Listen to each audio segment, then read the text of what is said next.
In 1960, almost 95% of French babies were baptized Catholic, and more than 1 in 4 adults went to Mass every Sunday. But fast forward to today, and barely 30% of newborns are baptized, and fewer than 5% of French citizens attend weekly Mass. For the first time in history, more than half of French adults say they don't believe in God at all. So how did France, once led by monarchs called the most Christian king, become one of the most secular nations on earth?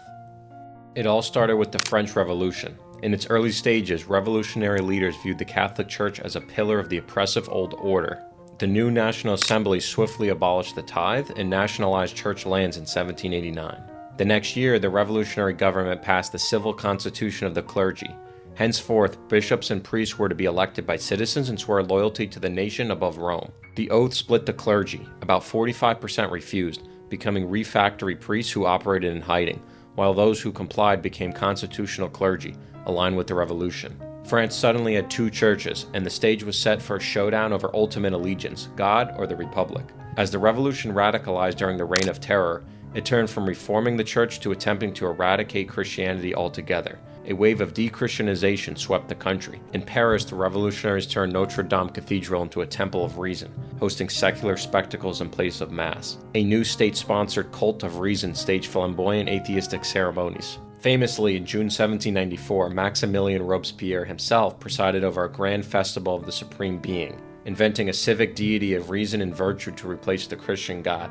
By 1794, organized Christianity was effectively outlawed in France, a truly astonishing turn for a nation that just 5 years earlier was almost entirely Catholic. But the radical experiment of reason would be short-lived. After Robespierre fell from power, the extreme measures relaxed, and by 1795, freedom of worship was cautiously reinstated, and persecuted priests could return from hiding. But the revolution's assault on the Catholic Church left deep scars. Thousands of churches have been closed or destroyed. The link between church and state was severed in blood. Never again would the Catholic Church enjoy the unquestioned dominance in France it had before 1789. In the aftermath of the Revolution, France oscillated between religious revival and secular reform. Napoleon recognized that stable rule required making peace with the Catholic majority, but on the state's terms. In 1801, he struck the famous Concordat with Pope Pius VII, restoring the Catholic Church's public status after a decade of chaos. However, the Church became subservient to the state. Napoleon handpicked bishops and controlled church finances. The Revolution's principle that no authority stands above the nation had been upheld. The 19th century then saw an ongoing tug-of-war between Catholic and secular visions of France. After Napoleon's fall, conservative monarchies leaned on the church to legitimize their rule. The Bourbon Restoration even made Catholicism the official state religion once more. In these eras, churches were reopened and religious sentiment did see a revival. But this resurgence coexisted uneasily with the legacy of Enlightenment liberalism and revolution. By the mid-1800s, the stage was set for a decisive showdown. France's defeat in the Franco-Prussian War brought down the Second Empire and ushered in the Third Republic, a staunchly secular democratic regime determined to break the power of the Catholic Church once and for all. One of the first battlefields was education. Republican reformers, led by Jules Ferry, believed that France could not truly be modern or free so long as Catholic clergy controlled the schools. In the 1880s, they passed a series of laws establishing tuition-free, mandatory, and secular education for all children, the famous Ferry Laws. Crucifixes and catechisms were chased out of classrooms. Religious instruction was banned from public schools, and teaching was declared the domain of lay instructors. By 1882, religious orders like the Jesuits were forbidden to teach in France.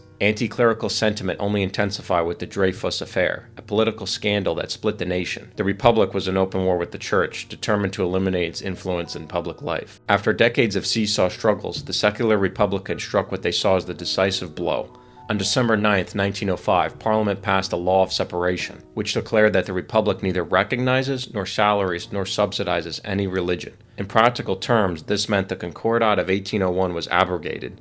All clergy were removed from government payrolls. Church properties built before 1905 were confiscated by the state. The law did enshrine the right to practice religion, but strictly in the private sphere. Public institutions, schools, government offices, and courts would henceforth be religion-free zones. In the first half of the 20th century, even as the institutional church lost its official power, Catholicism at the grassroots remained a potent force in French culture. Many French people still attended Mass, married in church, and raised children in the faith, especially in rural villages and conservative families. However, the world wars and the societal transformation that followed would accelerate religious decline in ways the lawmakers of 1905 could scarcely imagine. After World War II, France underwent rapid modernization. The Trente Glorieses, the 30 glorious years from the late 40s to late 70s, brought unprecedented economic growth, urbanization, and social change. Millions left traditional rural communities for modern life in cities and suburbs, weakening the old parish-centered way of life.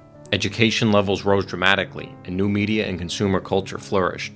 In this atmosphere, the hold of the church on daily behavior grew even more tenuous. Around 1958, more than 80% of French citizens identified as Catholic, and about 25% of the population still went to Mass every Sunday. But by the 1970s, under 10% of the population went to Mass. So what caused this dramatic collapse? Scholars point to several factors converging after World War II. Economic prosperity and the welfare state reduced people's reliance on the church for social support. The Church itself underwent internal upheaval. The Second Vatican Council introduced modernizing reforms in Catholic worship and outreach, but it also loosened some of the traditions that kept people attending parishes. And in France, the Cultural Revolution of May 1968 challenged the Church's teachings on morality, alienating many younger people. The net result was a precipitous drop in religious vocations. To illustrate, France had roughly 45,000 to 50,000 Catholic priests in 1950. Today, it has only around 12,000, with the vast majority over age 60. In 1961, 9 out of 10 French infants were baptized. By recent years, only about 1 in 2 are. And yet, Catholicism is not entirely gone. It lingers as a cultural religion. Many French people who rarely, if ever, attend Mass still feel attached to the Church's heritage and rituals. They may go to church for weddings or funerals, celebrate Christmas and Easter, and view France's cathedrals and saints as part of their patrimony. But the future remains bleak for organized Catholicism. Thanks for watching.